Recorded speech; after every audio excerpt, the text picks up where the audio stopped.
안녕하세요. 반갑습니다. 음, 5장 이제 마지막 장입니다. 두 번 교제하려고 합니다. 오늘 이제 5장 1절서부터 11절까지, 다음 주는 12절에서 마지막 절까지 교제하려고 합니다. 1절에서 7절까지만 읽어보겠습니다. 찾으셨으면 함께 읽겠습니다. 형제 여러분, 정확한 때와 시기에 대해서는 말할 수 없습니다. 왜냐하면 주님이 오시는 그날은 한밤중에 도적이 임한 것이기 때문입니다. 사람들이 모든 것이 평안하고 안전하다고 말할 그때에 재난이 갑자기 닥칠 것입니다. 그것은 마치 아기를 낳을 여인이 갑작스럽게 진통을 맞이하는 것과 같아서 아무도 피할 수가 없습니다. 그러나 여러분은 어두움 가운데 있지 않기 때문에 여러분에게는 그날이 도적같이 갑자기 찾아오지 않을 것입니다. 여러분은 빛의 아들이며 낮에 속한 사람들입니다. 우리는 결코 어두움과 밤에 속한 사람들이 아닙니다. 그러므로 다른 사람들처럼 잠들지 말고 깨어서 정신을 차려야 합니다. 잠자는 사람들은 밤에 자고 술 취하는 사람들도 밤에 마시고 취합니다. 제가 기도하겠습니다. 거룩하시고 은혜가 많으신 아버지 하나님, 오늘 주님의 말씀 앞에 나왔습니다. 주님의 재림과 주님을 만남을 하는 휴거라고 하는 이러한 중대한 문제 속에서 주님께서 우리에게 어떻게 하라고 명령하셨는지 그 명령을 듣는 시간 되기를 원합니다. 주님께서 이 말씀을 함께 우리에게 이루시고 우리 마음판에 새겨주시길 간절히 원하면서 이 모든 것 예수님의 이름으로 감사하며 기도드렸습니다. 아멘. 자, 우리가 재림과 휴거라는 말로서 우리가 말을 하기 때문에 제가 휴거라는 단어를 일부러 썼습니다. 휴거는 간단해요. 우리 생을 마감하면 주님 만나는 거예요. 못 만나는 사람은 뭐예요? 영원히 버려지는 거예요. 간단해요. 그래서 성경 우리가 깊이 보는 거예요. 주님이 뭐라고 말했는지, 정말 주님의 나라에 알곡으로 걷어들여질 건지, 쭉정이로서 결국은 주님께서 불태워서 없어지는 거야 라고 하는 영혼이 될는지 두 가지밖에 없어요. 그래서 경계의 말씀을 우리가 듣고 우리의 삶을 돌아보는 거예요. 그래서 주님께서 이 말씀의 양식을 먹고 새 힘을 얻고 거룩한 삶으로 주님 앞에 나아가는 그런 삶을 살라고 지금 영양가를 크게 주는 이 정말 복된 음식이 있잖아요. 그래서 우리가 그 음식을 공부하고 우리가 먹고 마시고 누리는 거죠. 그 안에 주님의 기쁨과 충만이 있고 그 안에서 우리의 생의 목표가 들어있는 거죠. 그래서 우리가 성경으로 대하게 되면 주님을 만나는 겁니다. 그래서 우리가 이렇게 성경 공부할 때만 주님을 접하면 안 되고 우리의 삶 속에서 정말 주님과 교통해야 됩니다. 그 말씀 안에 계신 주님, 우리를 날마다 거룩하게 인도하시는 주님, 그 안에 들어가서 안식하길 바랍니다. 자, 칠판을 보죠.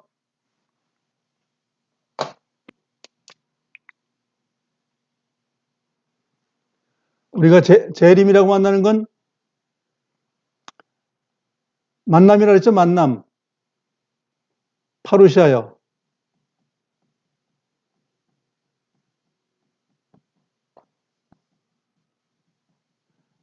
예, 뭐 휴거라는 건 채 올라가는 건데 사실은 만나는 거예요. 영접. 오심. 파루시아가 된 사람들 영접을 하는 거죠. 이것이 구원이라고 그랬습니다.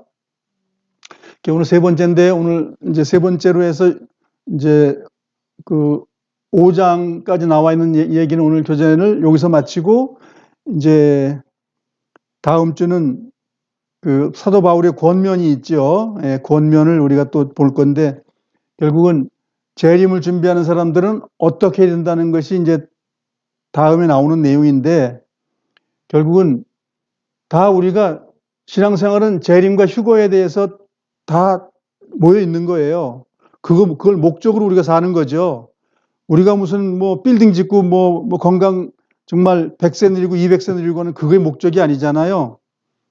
우리의 신앙생활은 주님 만나는 거예요. 예.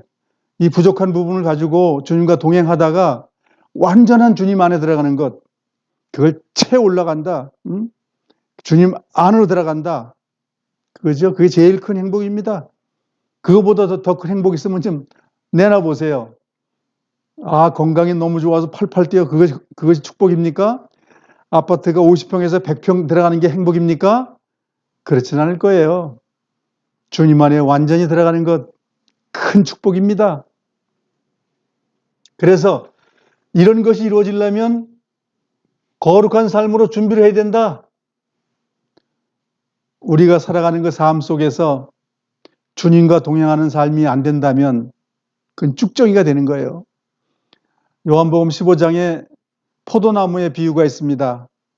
가지가 포도나무에 붙어 있으면 절로 과실을 맞는다. 그래서 열매를 안 맺어? 그럼 품꾼이 와서 잘라서 단에 묶어서 어떻게 한다고요? 불에 태워버린다. 결국은 주님 안에 못 들어간다. 그런 것을 비유적으로 말하고 있지요. 예수님은 참 포도나무요. 우리는 참 가지가 있고 뭐예요? 가짜 가지가 있다는 겁니다. 우리 모두가 참 가지가 됩니다. 참 가지가 뭐예요? 주님의 수액을 받아가지고 거룩함이 날마다 나오는 열매 맺는 삶, 그 참 가지고, 그럼 가짜 가지는 뭐예요? 열매 맺지 못하는 것. 열매 맺은 것처럼 막 잎이 무성한데 열매가 없어. 잎이 완성이 아니잖아요. 잎이 결과가 아니잖아요. 열매가 결과인데 그 열매 맺는 것 하나님이 기뻐하시고 그건 위해서 주님 지금 일하고 계셔요. 우리가 주님께 드려야 됩니다.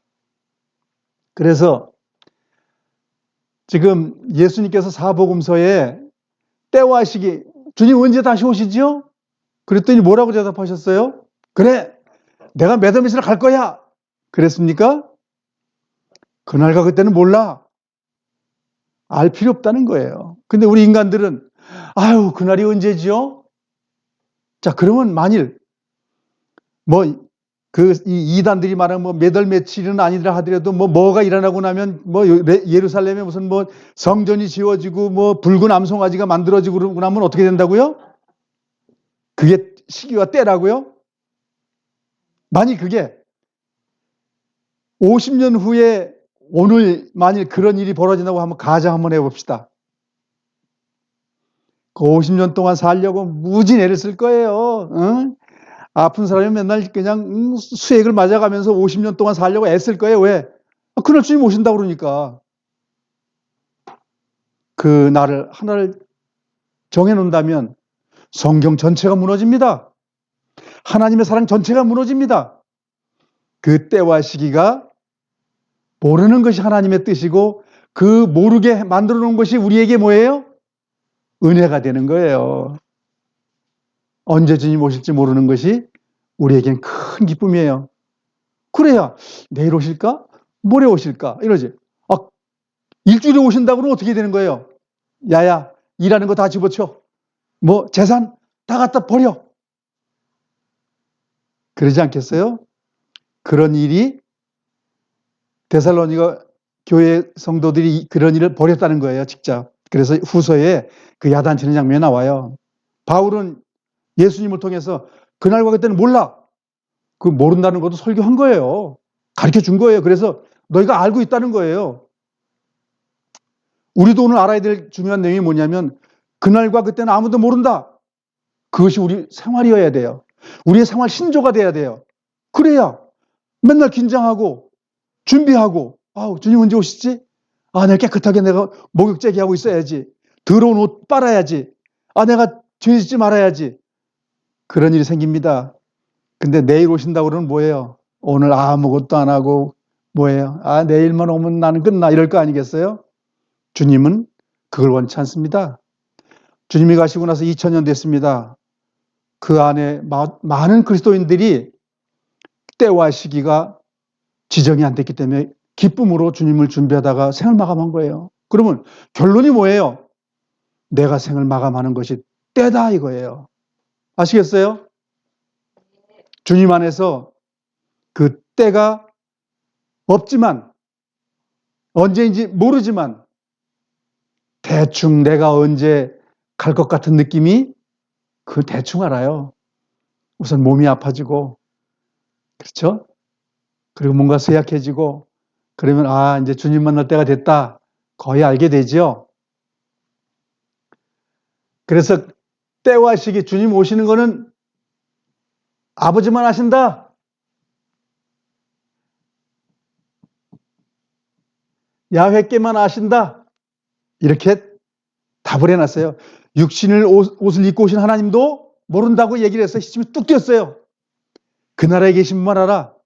그 나라에 계신 분이 생명을 주관하시는 분이고, 이 땅에 오셨던 그분은 죄의 문제를 해결하러 오신 분이기 때문에 그 답을 안 하신 거예요. 그래서 그 때에 대해서는 그때 언제 온지 몰라. 산통이 언제 올지 몰라. 아무리 과학이 발달했어도 임신한 임산모가 몇 월 며칠 몇 시에 나올 거야. 그거 아는 산부인과 의사는 하나도 없습니다. 왜 그럴까요? 생명이 사람 것이 아니라 하나님 것이라는 뜻입니다. 아시겠죠? 우리의 생명도 하나님 것이기 때문에 우리가 주장할 수 없는 거예요. 내 것이 아니기 때문에. 그런데 그 주님의 것을 내가 자살을 해버려서 없애버려요? 그건 영원한 불못에 떨어지는 거예요. 아우, 뭐 아파서 그랬어요. 정신이 혼미해서 그랬어요.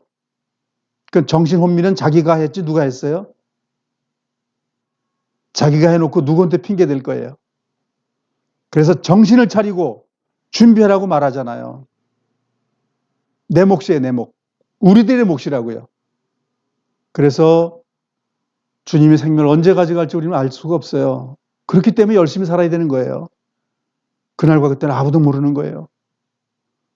정말 내가 몸이 아파서 자연 생명으로 끝이 날는지, 뭐 길을 가다가 넘어져서 생을 마감할는지, 또 자동차 사고로 인해서 내가 생을 마감할는지, 또 뭐 물에 빠져 죽을는지, 그건 아무것도 몰라요. 그건 주인만 아셔요, 주인. 그러니까 어떻게 하라는 거예요? 열심히 살라고. 때를 얻든지 뭐든지 열심히 살라고. 그래서 우리는 주님을 영접할 때 빛과 낮의 아들들이에요. 빛의 아들, 낮의 아들. 즉 죄를 짓지 않는 생활. 예수님 안에 있는 생활. 내가 참빛 그 세상에 와서 예수님이 참빛이에요. 그 예수님 안에 참빛 안에 들어가 있는 생활.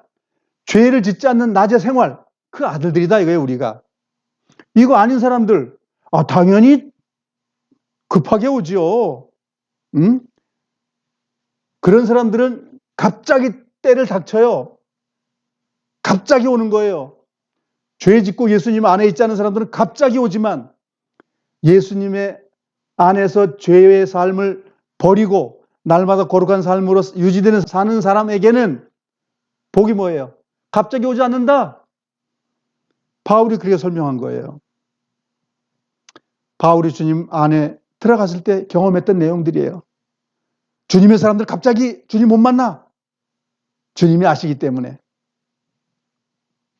그래서 낮의 아들들은 어떻게 살라고 하는 것이냐? 잠들지 마라. 잠든다는 게 뭐예요? 취하고 죄 가운데 푹 빠져가지고 주님 없이 살아가는 거예요. 이방인 말하는 거 아닙니다.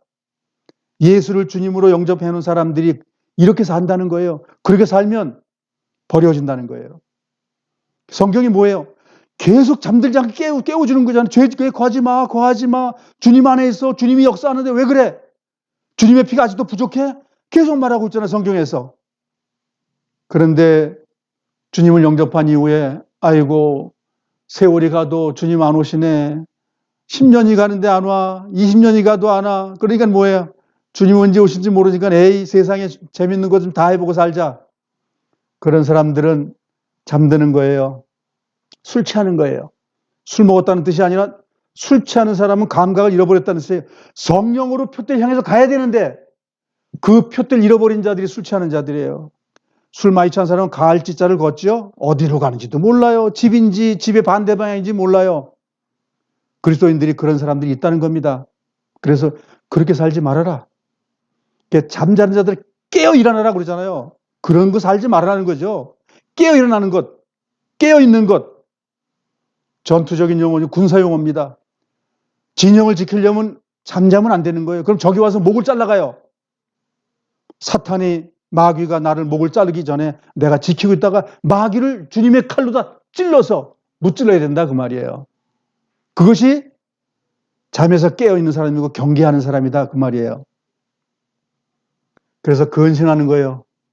근신, 성령의 능력입니다. 내 근신? 내 근신 없어요. 우리가 무슨 근신이 있어요. 주님께서 우리 마음속에 근신을 주시고 우리 안에 자정하셔서 주시는 거예요. 성령의 열매에 나타나는 거예요. 근신하고 깨어서. 내가 다 할 수 있다면 주님 내가 할게 좀 뒤에 와서 계시겠어요? 그럼 주님 오시지 않죠. 내가 죄 해결 다 할 수 있으면 주님이 왜 오셔요?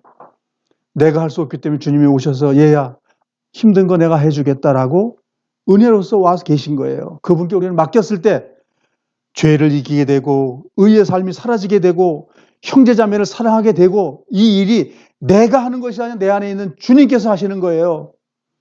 바울이 말했듯이 내가 나 된 것은 나 때문에 한 것이 아니라 내 안에 있는 그리스도 그분 때문에 됐다고 고백하잖아요. 우리도 그 고백해야 됩니다. 주님 때문에 이렇게 내가 살고 있어요 라고 말해야 된다는 거예요. 정신을 차리고 준비하는 삶을 살아야 된다는 거예요. 정신 차리는 게 뭐예요? 정신 차려! 어디에 있어요 그게? 성경에 들어있어요. 너 박장근 정신 차려야 돼. 세상에 물들면 안 돼. 죄에 거하면 안 돼. 졸면 안 돼. 자면 안 돼. 경계를 해야 된다라고 가르치는 거잖아요. 그게 말씀 안에 있습니다. 그래서 주님은 살든지 죽든지 잠자든지 깨어있든지라는 말이죠. 그게 이제 은유적인 표현이에요. 죽든지 살든지 주님과 함께 살도록 되어 있다. 그러니까 술 취하지 말고 잠들지 말라는 거예요. 살아도 주님과 함께, 죽어도 주님과 함께. 이해되시죠? 지난번에 배웠으니까 알죠? 살면 지금 주님의 십자가의 보혈과 나가 이렇게 살고 있는 게 살아있는 거예요. 이게 육체가 살아있는 거예요. 지금 육신. 껍데기가 살아있는 거예요. 그런데 죽으면 껍질 벗기고 주님의 영 안으로 들어가는 거예요. 예, 이게 들어감이 채워 올라가는 거죠. 죽음이라는 게. 그러니까 채워 버려짐이 있고 채워 곳간에 들어가는 게 있는 거예요. 우리는 채워서 곳간으로 들어가야지 채워가지고 쓰레기통에 들어가면 큰일 납니다. 그러기 위해서 우리가 성경으로 들어가는 거예요. 우리 형제자매님들 성경을 많이 보시기 바랍니다. 성경 안에서 길이요 진리요 생명이 들어있기 때문에 그래요. 그래서 마지막이 무엇입니까? 사랑, 믿음과 사랑의 옷을 입어야 된다. 여기 갑옷이라는 건 군사용어죠. 적군이 화살과 칼을 찔렀을 때 막을 수 있는 방패막이죠. 그러면 이 갑옷이 없으면 믿음과 사랑은 어떻게 된다는 거예요? 힘이 없는 거예요. 믿음과 사랑은 이 갑옷이 없으면 망가져요. 마귀가 부숴버린다니까요. 주님의 사랑의 옷을 입고 그 일을 해야지. 아, 내가 믿게요. 내가 사랑할게요. 믿음이 누구 거예요? 믿음은 하나님 거예요. 주님의 믿음으로 하는 것이 신앙생활이에요. 종교생활이 내가 하는 것이고 믿음의 생활이 주님이 하는 거예요. 그래서 주님의 갑옷을 입고 우리의 나머지 삶을 살아야 된다고 가르치고 있는 거예요. 그래서 이걸 왜 이렇게 해야 되냐? 우리 구원의 소망이 있기 때문에 그렇다. 구원의 소망이 믿음과 사랑 없이는 구원의 소망이 아니라는 거예요. 이 구원은 믿음과 사랑이라는 것이 있어야 구원이 완성이라나요. 이것을 되어진 사람들만 소망이 있는 거예요. 이걸 안 하는 사람들은 소망이 없어요. 그래서 중요한 거예요. 믿음, 소망, 사랑, 그것이 뭐예요? 그게 주님이잖아요. 주님의 본체고. 그게 우리 겁니까? 믿음, 소망 우리 거예요? 우리가 얼마만큼 믿을 만한 가치가 있죠? 얼마나 우리가 무슨 소망이 있어요? 우리에게 무슨 소망이 있어요? 소망은 예수님만 있는 거예요. 소망은 예수님만 있는 거예요. 믿음도 예수님만 있는 거예요. 예수님의 믿음을 우리가 가져왔을 뿐이에요. 우리에겐 믿음이 없습니다.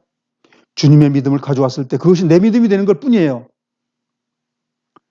그래서 구원의 소망의 투구, 머리에 써가지고, 머리가 중요하니까 구원이 중요한 거기 때문에 정말 믿음과 사랑은 흉배고 머리의 투구를 위해서 준비를 하고 있다 그 말이에요.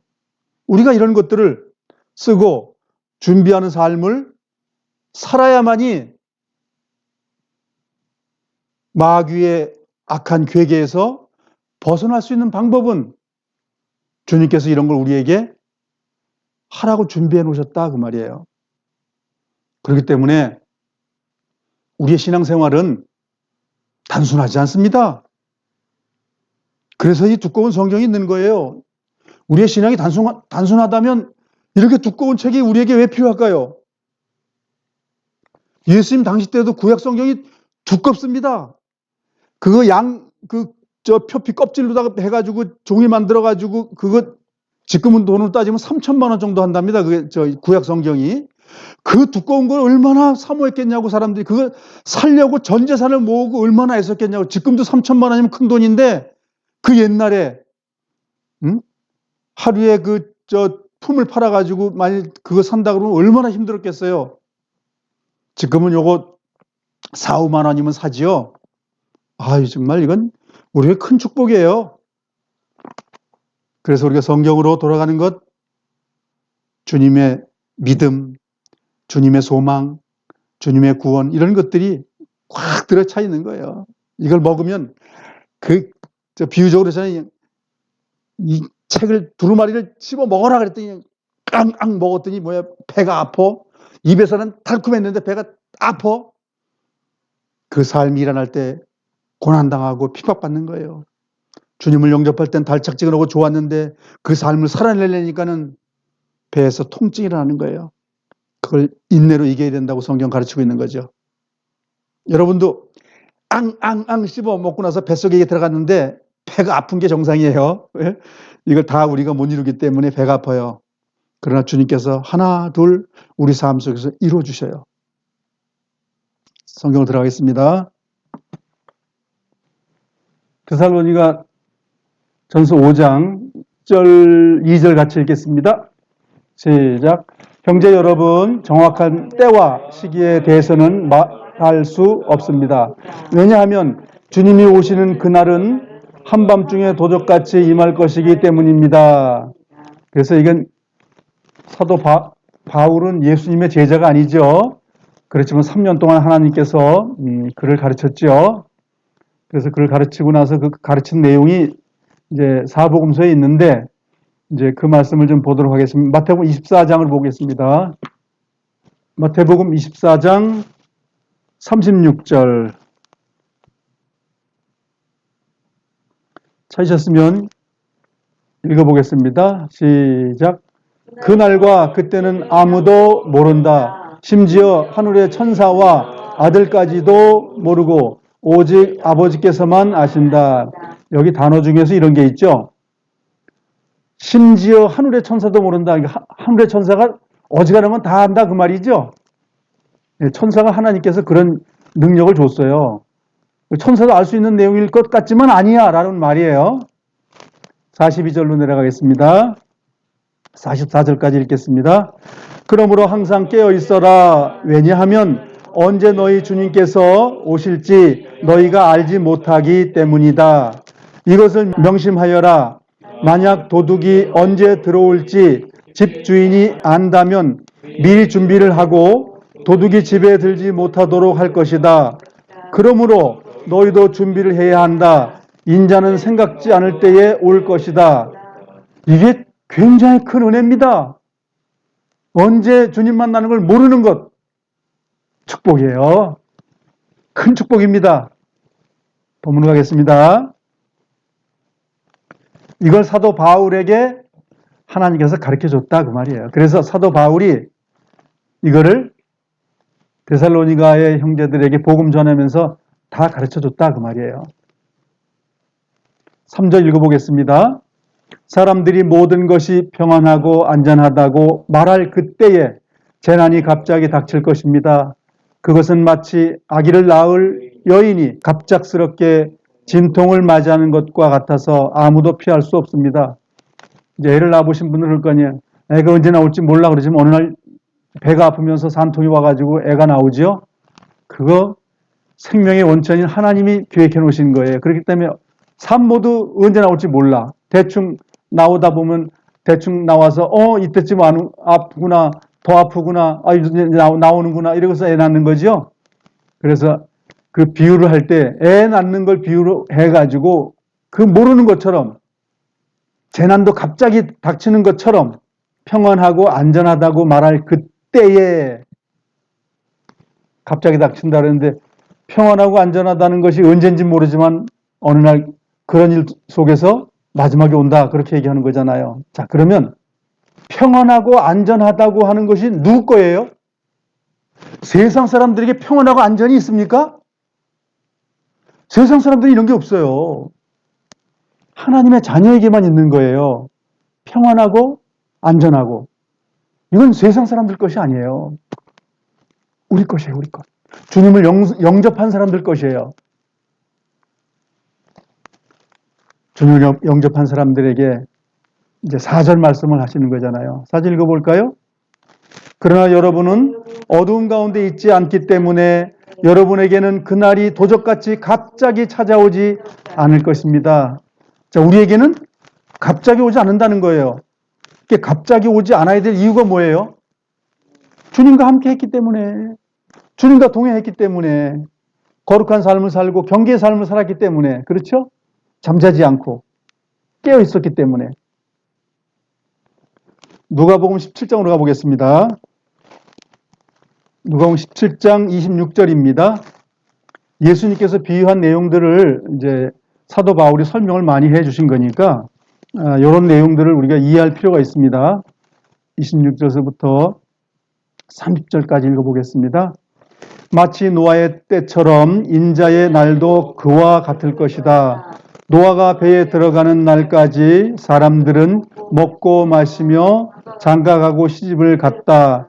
그러다가 홍수가 나서 그들을 모두 멸망시켰다. 여기 뭐 잘못한 것도 없어요. 먹고 마시고 뭐 했는데 그날이 멸망이 닥쳤어? 그 40일 동안 비가 오면서 그랬어? 잘못한 것도 없는데 그 뜻이 아니고 하나님 없는 삶을 살았다 그 말이에요. 하나님 없이 자기 혼자 살았다는 거예요. 그래서 갑작스레 온 것이고 노아의 가족들은 갑자기 아니죠. 너가 그 들어가서 준비하고 가라. 준비하는 동안에 준비가 결과가 난 거죠. 준비가 때를 만난 거예요. 노아는 때가 알았다는 개념이 되는 거고 그 다음에 마시고 장가들고 시집가고 그렇게 하는 그리스도인들은 뭐예요? 그냥 취해서 몰랐다는 거지. 방주 만드는 것도 안 만들고. 방주가 뭡니까? 예수님을 만드는 거잖아요. 내 삶 속에 예수님을 구원의 방주를 다 만들었을 때 완성이 되는 것처럼 완성이 안 된 사람들 버려지는 거예요. 그 배에 못 타는 거예요. 노아의 믿음에 대해서 교제했을 때 그 교제가 이루어졌는데요. 결국은 우리가 노아처럼 방주를 짓는 그리스도인들이에요. 방주가 완성이 되면 우리의 신앙의 구원이 완성이 되는 거예요. 그래서 우리는 끊임없이 주님과 교통하지 않으면 그 일을 이룰 수가 없어요. 28절입니다. 롯의 시대에도 이와 같은 일이 있었다. 사람들이 먹고 마시며 사고 팔고 심고 집을 지었다. 그러나 롯이 소돔을 떠나던 날 하늘에서 불과 유황이 비오듯 쏟아져 모두 멸망당하고 말았다. 30절. 인자가 나타나는 날에도 바로 그와 같을 것이다. 그게 무슨 뜻이에요? 그냥 아무도 모른다는 개념이 아니죠. 주님과 동행한 사람들은 급하게 오는 게 아니고 모르게 오는 게 아니고 안다 그 말이죠. 그러나 잠자고 취하고 하는 사람들에게 닥칠 때는 아주 급하게 온다는 얘기죠. 자, 본문 가겠습니다. 5절 같이 읽어보겠습니다. 여러분은 빛의 아들이며 낮에 속한 사람들입니다. 우리는 결코 어둠과 밤에 속한 사람들이 아닙니다. 6절 읽겠습니다. 그러므로 다른 사람들처럼 잠들지 말고 깨어서 정신을 차려야 합니다. 로마서 13장으로 가보겠습니다. 로마서 13장 12절입니다. 14절까지 같이 읽어보겠습니다. 로마에 있는 그리스도인들에게 당부한 내용 같은 내용이겠죠. 시작. 밤이 거의 다 지나 낮이 가까웠습니다. 그러므로 어둠의 행실을 벗어버리고 빛의 갑옷을 입읍시다. 낮에 활동하는 사람처럼 단정히 행합시다. 난잡한 유흥을 즐기지 말고 술 취하지 마십시오. 성적으로 문란하거나 퇴폐적인 생활을 버리십시오. 다투지 말고 질투하지 마십시오. 주 예수 그리스도로 옷 입으십시오. 죄의 본성이 바라는 정욕을 만족시키기는 생각을 하지 마십시오. 주님의 옷을 입지 않으면 다 할 수 있다는 거예요. 주님의 옷을 입으면, 주님의 갑옷을 입으면 나가진다는 거예요. 주님 아니면 안 되는 거예요. 오직 주님 아니면 안 된다고. 그러니까 뭐 성경을 봤더니 뭐예요? 아, 주님이 해주시는 거구나. 주님 안에서 일이 되는 거구나. 알게 되겠잖아요. 자, 본문 가겠습니다. 7절 같이 읽어보겠습니다. 잠자는 사람들은 밤에 자고 술 마시는 사람들도 밤에 마시고 취합니다. 자, 예수 믿는 사람이 이렇게 살지 않는다는 말이에요. 예수 믿는 사람들도 타락해서 이렇게 사는 사람들이 있다고 경고하는 거예요. 마가복음 13장 35절입니다. 37절까지 같이 읽어보겠습니다. 그러므로 깨어 있어라. 집주인이 언제 돌아올지 저녁에 혹은 밤중에 혹은 새벽 닭이 울 때 혹은 아침 무렵에 올지 모르기 때문이다. 그가 갑자기 돌아와서 너희가 자고 있는 것을 보지 않게 하라. 내가 너에게 말하는 것은 모두에게 하는 말이다. 항상 깨어 있어라. 자, 그러면 예수님께서 하신 말씀이 주님의 생명을 받은 사람들이 그런 거예요. 너 깨어있지 못하면 너 위험해? 라고 말하는, 즉 깨어있지 못한다는 게 뭔지 아시겠죠? 죄 가운데 거하고 주님 안에 거하지 못하는 것, 즉 마귀 안에 거할 때 조심하라는 거죠. 주님 못 만난다고. 그래, 깨어있어야 되는, 깨어있으라는 그 명령을 어기면 어떻게 되는 거예요? 버려지는 거예요. 간단해요. 그런데 이런 말을 너무 아주 아름답게 미화시켜요. 아이고, 영원히 멸망치 않을 것이요. 아, 그 단어만 좋아하시면 어떻게 돼요? 이 단어도 믿으셔야지. 그럼 만일 영원히 멸망치 않다는 단어하고 그 말씀하고 너는 잘못하면 버려질 거야 라는 말하고 두 개가 있으면 어느 걸 신뢰하고 싶어요? 싶은 거는 영원히 멸망하지 않는 걸 가지고 싶지요. 그렇지만 더 위험한 것은 버려질 수 있다는 게 더 위험한 말이에요. 거기에 중점을 둬야 돼요. 성경은 경계의 말씀에 우리는 멸망하지 않게 돼 있지만 멸망할 수 있다는 거에 우리 더 관심을 가져야 되는 거예요. 그래서 조심해야 되는 거죠. 자, 본문 가겠습니다. 8절 같이 읽어보겠습니다. 그러나 우리는 낮에 속한 사람들이니 정신을 똑바로 차리고 믿음과 사랑의 갑옷을 입고 구원에 대한 소망의 투구를 씁시다. 이게 이제 각 교회마다 똑같은 말을 하는 거예요. 성경을 예를 들어서 여러 교회, 8교회 썼다고 가정을 해보자. 그러면 8교회 다 똑같은 말 한 거예요. 너 조심해, 조심해, 마귀 조심해, 깨어있어, 경계하고 있어야 돼. 똑같은 말들을 하고 있다는 거예요. 왜 그럴까요?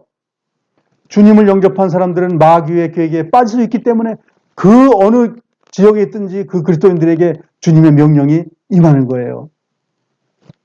에베소 6장으로 한번 가보겠습니다. 에베소 교회에게 한 말씀이 이제 좀 적나라하게 써 있으니까 그걸 한번 보겠습니다. 6장 12절, 17절까지 읽어보겠습니다. 우리의 싸움은 이 땅의 사람들에 대하여 싸우는 것이 아니라 이 세상의 어두운 세력들과 공중의 권세 잡은 악한 영들에 대하여 싸우는 것입니다. 하나님의 전신갑주가 필요한 이유가 여기 있습니다. 설명이 좀 되죠? 우리 주님의 옷을 입어야 되는 것은 사탄 마귀가 우리를 공격할 수 있게끔 설계되어 있는 곳에 우리가 거하여 있구나. 그렇기 때문에 조심하고 경계해야 된다고 가르치고 있는 내용이죠. 그것은 악한 날에 쓰러지지 않고 싸움이 끝난 후에도 굳건히 서기 위해서입니다. 14절. 이제 여러분은 굳게 서서 진리의 허리띠를 띠고 가슴에 의의 흉배를 붙이십시오. 우리의 행위가 나타나지 않으면 주님은 일 못하시는 거예요. 주님의 전신갑주를 입었으면 행동이 나오고 행위가 나온다니까요.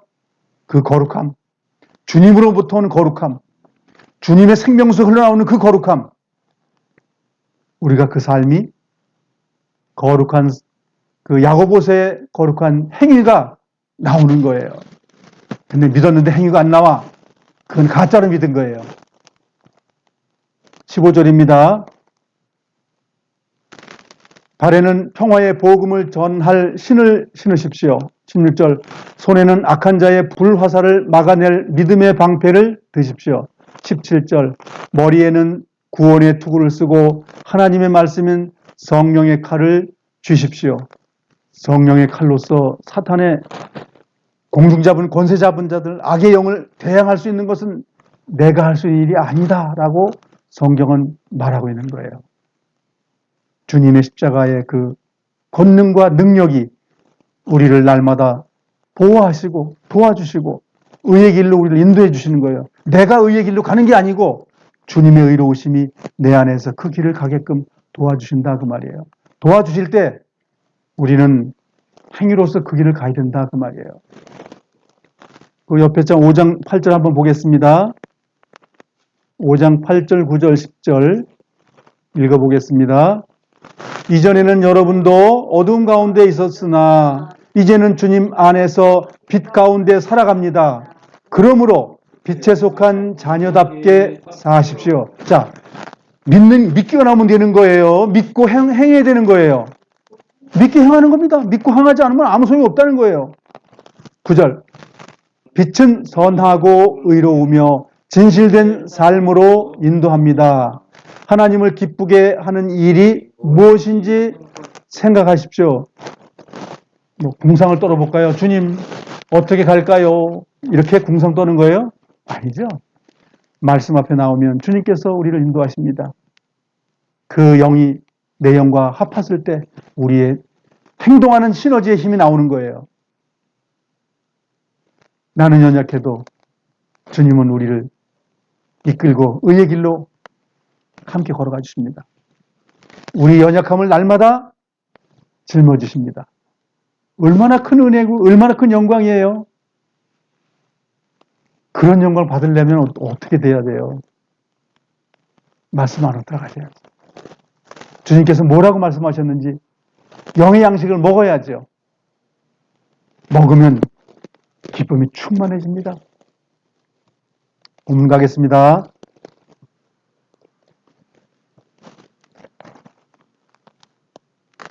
9절 읽어보겠습니다. 하나님께서는 우리를 벌하기 위해 택하신 것이 아니라 우리 주 예수 그리스도를 통해 구원을 얻도록 하기 위해 부르셨습니다. 구원을 누가 이루어주신다고요? 예수 그리스도, 나의 구주, 그분이. 그런데 그분에 순종하지 않으면 어떻게 돼요? 순종하지 않아도 구원해줘요? 그게 켈빈의 5대 교리에 들어있습니다. 주님께서 끝까지 쫓아가서 그냥 곳간에 갖다 처박아 버린다고. 성경 어디도 그런 말이 없어요. 주님께 순종하고 주님께 나아가고 주님께 믿음으로 우리가 승복했을 때 그 다음서부터 주님께서 일하신다고. 옥합이 그대로 있으면 주님께서 아무렇게 쓸 수가 없어요. 그 병을 깨어버렸을 때 그 안에는 옥합의 그 어마어마한 가치가 흘러나오는 거예요. 옥합의 향유는 주님을 예표하는 겁니다. 예수님은 그냥 안 나오십니다.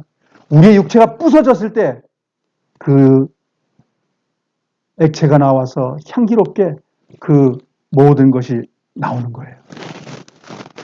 성경 그렇게 되어 있습니다. 여러분의 육체, 여러분의 이 땅, 여러분께서 십자가에 못 박지 않으면 주님 일 안 하십니다. 그래서 우리 찬양 부를 때 한 번 승복했다고 말할 때 우리 박수미 자매가 한 번 가지고 안 되잖아. 당연하지. 생애 전체 죽을 때까지 날마다 승복했을 때 그 일이 우리 삶 속에 일어나는 거예요. 한 번 딱 죽어서 끝나면 얼마나 좋을까요? 십자가에서 한 번 죽은 것은 확실하지만 죽은 것을 날마다 고백하는 삶, 우리 생각 마감할 때까지 있습니다. 그것이 이기는 자들이고 그것이 믿음을 지키는 자들입니다. 10절 같이 읽어보겠습니다. 그리스도께서는 우리를 위해 죽으셔서 우리가 살든지 죽든지 상관없이 그분과 함께 살 수 있게 해 주셨습니다. 그러니까 아니면 강제로 합니까? 아니면 있게 해 주셨습니까? 있게 해 주신 것하고 강제로 있는 것하고 다르죠? 있을 수도 있고 아닐 수도 있고. 성경은 그래요. 우리에게 자유의 권한을 줬지 우리를 종 만들거나 우리를 쇠사슬에 매어가지고 매달아가지고 저기 장난감 안 만드셨다니까요. 네 알아서 해. 이렇게 좋은 거 네가 박차고 나갈 수도 있고 좋은 곳에 계속 머물러서 있을 수도 있고 너 자유함 주는 거다. 네 생을 마감할 때까지 그 삶을 잘 유지했을 때 결국은 구원의 삶이라면 끝까지 견디는 자가 구원 얻었고 끝까지 그 구원의 삶을 살지 않으면 버려졌고 둘 중에 하나입니다. 달려갈 길을 다 달려가고 나서 주님 앞에 만났을 때 주님 당신께서 내 삶을 주장하셨기 때문에 내가 주님께 순종했습니다. 그 고백하는 그리스도인 승리하는 겁니다. 주님 내가 했는데요. 예, 내가 했는 그리스도인들 다 주님이 다 불법을 행하고 모른다고 그랬습니다. 우리 안에서 주님이 하신 것이 드러났는데 어떻게 내가 했다고 얘기할 수 있어요? 내가 했다고 하는 사람은 주님 필요 없는 사람이에요. 아, 주님이 내 삶 속에서 나를 주장하셔서 그 일이 이루어졌구나 라고 고백하는 그리스도인 그분들이 이기는 자들이고 그분들이 생명의 삶에 푹 빠져있는 사람들이에요. 지금 그러한 삶을 살고 계십니까? 주님 그것을 원하셔요. 주님 안에 쉬기를 원하셔요. 주님 안에 쉬는 그 삶, 말씀 안에 들어가는 거예요. 그래서 살든지 죽든지 상관하지 않는다는 거예요. 주님께서는 우리가 지금 육신을 입고 있는 거 관계없어. 주님과 하나가 돼 살아. 생을 마감해 주님의 나라에 들어가는 거야. 주님과 영적인 영원한 만남이 있고 지금 육신적인 속에서 육신 안에서 만나는 게 있고 얼마나 감사해요. 이런 말씀이 우리에게 위로가 안 됩니까? 살든지 죽든지 상관없이 그분과 함께 살 수 있게 해주셨다. 얼마나 깊은 말씀이에요. 이러한 깊이 있는 말씀을 예수님께서 우리를 사랑하시기 때문에 사도 바울을 통해서 날마다 이런 말씀들을 꽉 차게 해가지고 우리를 먹여주셔요. 기뻐하시기 바랍니다. 주님이 내 안에서 역사하시기 때문에. 머지않은 날 우리 주님 만나요. 저보다 연배가 많으신 분들은 더 가까운 것이고 저보다 연배가 적으신 분들은 조금 더 살겠죠. 그렇지만 말씀 안으로 들어가시기 바랍니다. 요한복음 14장 간 다음에 요한일서 가겠습니다. 요한복음 14장 20절 21절을 같이 한번 읽어보겠습니다. 시작. 그날에는 내가 내 아버지 안에 있고 너희가 내 안에 있고 내가 너희 안에 있을 것을 너희가 알게 될 것이다.